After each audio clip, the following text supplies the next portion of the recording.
Hello and welcome back to Quarterlight. Today we're going to look at everyone's favourite, the Ford Capri.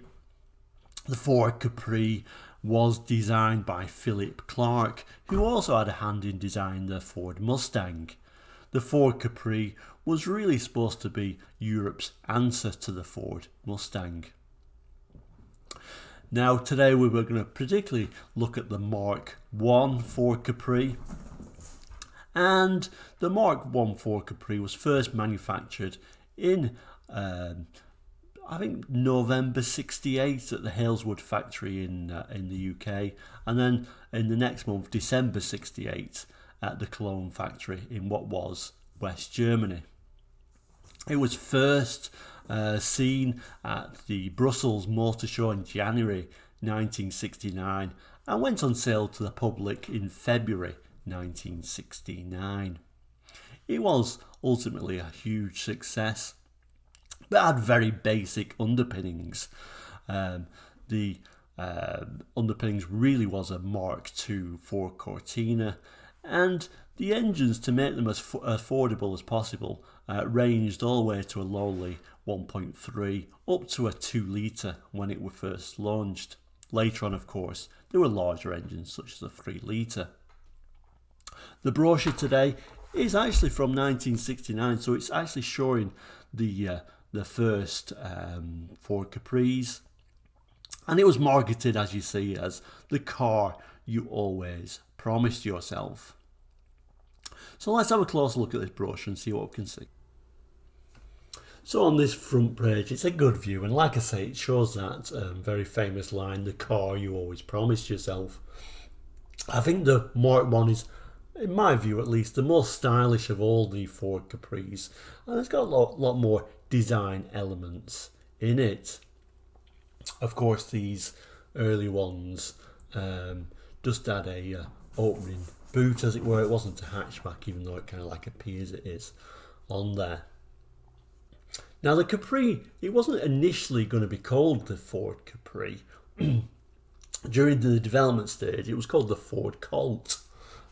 Which makes sense because, like I say, it was going to be the equivalent of the Mustang in Europe. But of course, Colt was already trademarked by Mitsubishi, so they couldn't use that. So they used Capri, which was a name that they've used before. Capri's, like an Italian island, if you will. And they kind of like used to enjoy using these sort of like sunny climate names for whatever reason. But there you go, the Ford Capri. We'll look inside the brochure and see what we can see. Okay, so here we are. Excuse me. I think I'm almost ready for some more tea, I think. But you can see on this first page a nice picture of this green Ford Capri, and you can see from the front straight away it's a very early example. They did a facelift in '71, and the headlamps got a lot larger, and they came with separate indicators. So quite a rare one, this particular brochure, showing that very early model. And it goes again, it says the Capri is one of those cars, the kind you've always promised yourself if you've ever had the money. It's going on to say, you can now afford this design after all.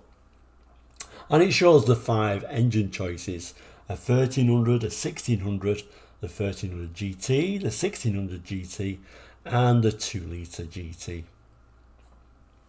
And at the bottom there, it's showing various little key components. It's also showing there the rear of the Ford Capri with these kind of like Ford Escort lights in the back. That as well was changed in '71 to being a larger tail light. So again, key points of this very early Ford Capri. And this is quite an unusual page. It's kind of like talking about how to order a personal version of your Capri. It's quite a before its time kind of idea with these different plans that you could get for different options.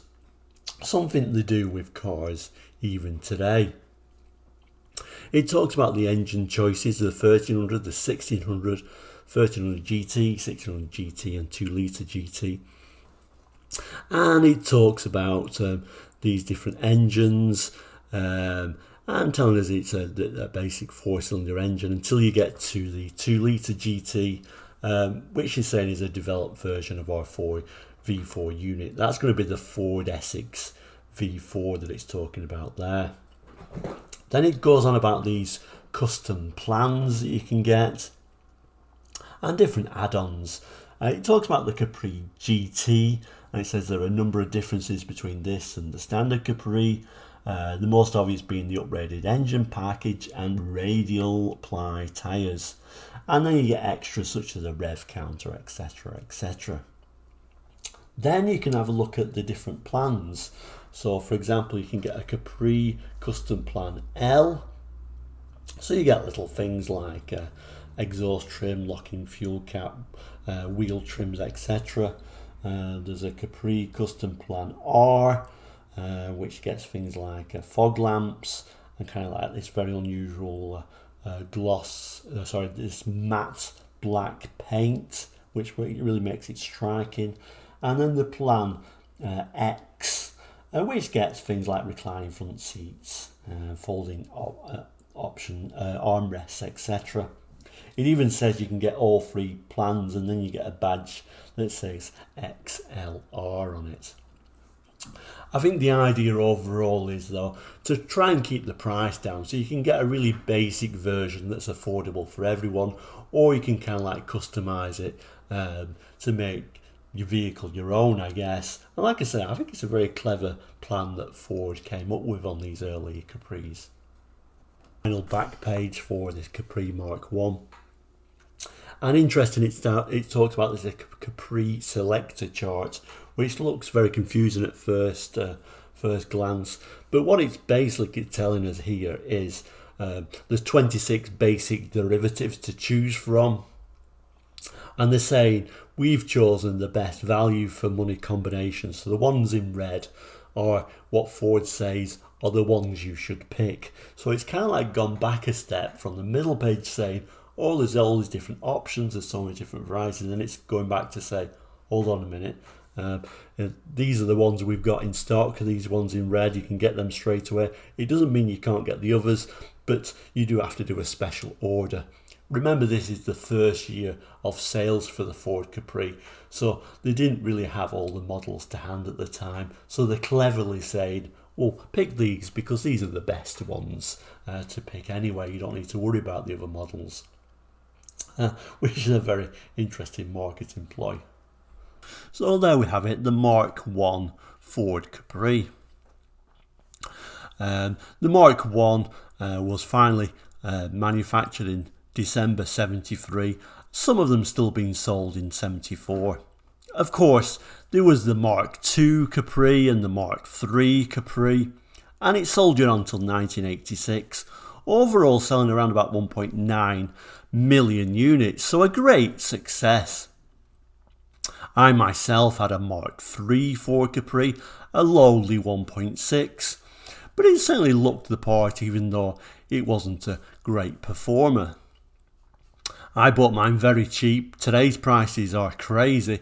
I never thought at the time that Ford Capri prices would go so high, that's for sure. But there is a lot of Ford enthusiasts out there. Thank you once again for watching Quarterlight today. Please do like and subscribe and help the channel, and we'll see you very soon. So take care and goodbye.